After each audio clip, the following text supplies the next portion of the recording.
Bonjour les zébrés. Alors me voici pour une nouvelle vidéo sur l'errance de diagnostic.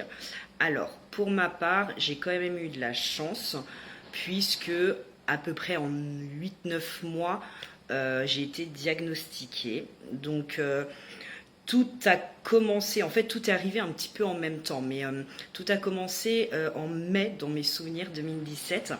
Nous avons eu un cas de tuberculose à la maison de retraite.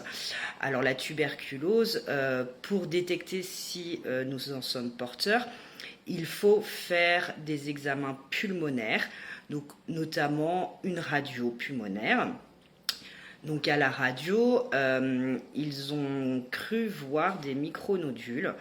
Donc pour en être sûr, j'ai dû repasser un scanner. Le scanner, en fait, n'a révélé aucun micronodule, donc ce qui m'a quand même rassurée. Mais de l'autre côté, on me disait, attention, il y a une masse hépatique, donc au niveau du foie. Donc avec mon médecin traitant de l'époque, on en a beaucoup discuté et lui était plutôt rassuré puisque c'est assez courant en fait d'avoir des masses hépatiques. Ça s'appelle des hémangiomes, donc des tumeurs bénignes qui sont géantes et qui n'ont aucun impact dans la vie, on n'a même pas besoin d'opérer. Mais il m'a quand même préconisé de passer un scanner. Et en fait, dans les mêmes temps, j'ai commencé à avoir beaucoup de crises de diarrhée, notamment après les repas. C'est-à-dire que mon repas était à peine ingéré que j'étais tout de suite aux toilettes. J'ai commencé à avoir des espèces de torsions ici. En fait, c'était mon foie, mais à l'époque, je ne savais pas que c'était mon foie qui me faisait mal. J'ai commencé aussi à avoir des... Alors, on n'appelait pas ça des flushs à l'époque parce qu'on ne savait pas non plus que ça s'appelait comme ça. On appelait ça des rougeurs instantanées. En fait, ça commençait si j'avais trop de stress, si je prenais une première gorgée d'alcool. Donc, quand j'en ai discuté avec mon médecin traitant de l'époque, en fait, on s'en est pas du tout, mais vraiment pas inquiété, puisque les crises de diarrhée, j'ai toujours eu, quand j'étais petite notamment, un transit très ralenti, donc des problèmes de constipation. Et depuis, voilà, parfois c'était un peu le fouillis, donc on s'en inquiétait absolument pas. Concernant la gorgée d'alcool et pendant le stress, on se disait que c'était peut-être dû à l'hémangiome. Voilà, on ne savait pas trop. On s'était dit, bon, à surveiller, à voir. Et ce qui était très étonnant, c'est que c'était juste à la première gorgée d'alcool. L'IRM, en fait, j'ai pas eu le temps de le passer puisque les délais étaient très longs. Et en fait, en octobre, le 6 octobre, je me souviens, 2017, en pleine nuit, je me suis réveillée avec des violentes douleurs sur tout le flanc droit. Donc je suis allée au CH de Cholet, où j'étais tout de suite hospitalisée. Ils savaient tout de suite que c'était rare, mais ils ne savaient pas ce que c'était. Et donc, ils ont envoyé mon dossier sur Nantes, sur Angers. Ils ont appelé beaucoup de spécialistes.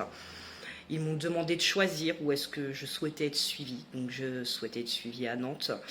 De là, j'ai passé beaucoup d'examens, biopsie, prise de sang, TEP scan, scanner, IRM, récolte urinaire aussi. Et donc, on parlait pour la première fois de lésions neuroendocrines en novembre 2017. Il ne pouvait pas parler de cancer, tout simplement parce qu'il n'avait pas encore les résultats de ma biopsie. Et donc, je l'ai su au mois de décembre que j'avais une tumeur neuroendocrine de l'intestin grêle avec des multiples métastases hépatiques de grade 1. Alors, c'est vrai que j'ai eu cette chance qu'en 9 mois, j'ai été diagnostiquée. Pour d'autres, c'est beaucoup plus long, c'est beaucoup plus lourd. Pour ma part, alors bien sûr, avec des si on referait le monde, mais effectivement, depuis très longtemps, je me sentais très très fatiguée.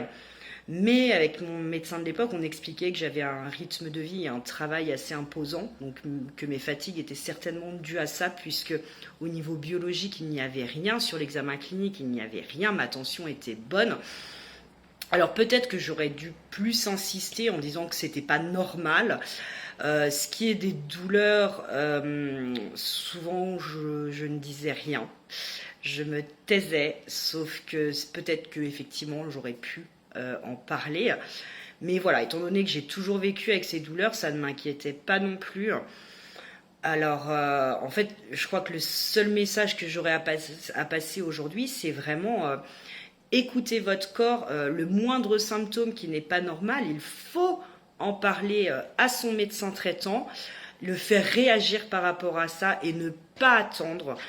Puisqu'effectivement, pour les tumeurs neuroendocrines, souvent l'errance de diagnostic amène à ce qu'on soit métastasé, donc que le cancer ait migré sur d'autres parties du corps. Donc voilà, et vous médecins, on ne le répétera jamais assez, mais notre parole, elle est plus que précieuse. C'est votre meilleur indicateur à vous pour nous soulager, nous diagnostiquer. Donc écoutez la parole du patient et vous, patients, n'hésitez pas à dire quand ça ne va pas. Alors, une dernière chose, si vous aussi vous avez envie de témoigner pour ma tumeur neuroendocrine, contactez-nous à ma.tumeur.neuroendocrine@gmail.com. Nous avons aussi besoin de témoignages d'hommes parce que oui, pour le moment, on a beaucoup de témoignages de femmes, mais ça touche autant les hommes que les femmes. Donc, si tu es un homme, tu peux partager ton histoire avec nous, nous écrire. Ça peut être anonyme, excusez-moi. Voilà, alors n'hésitez pas et à bientôt pour la suite de mes aventures. Ciao!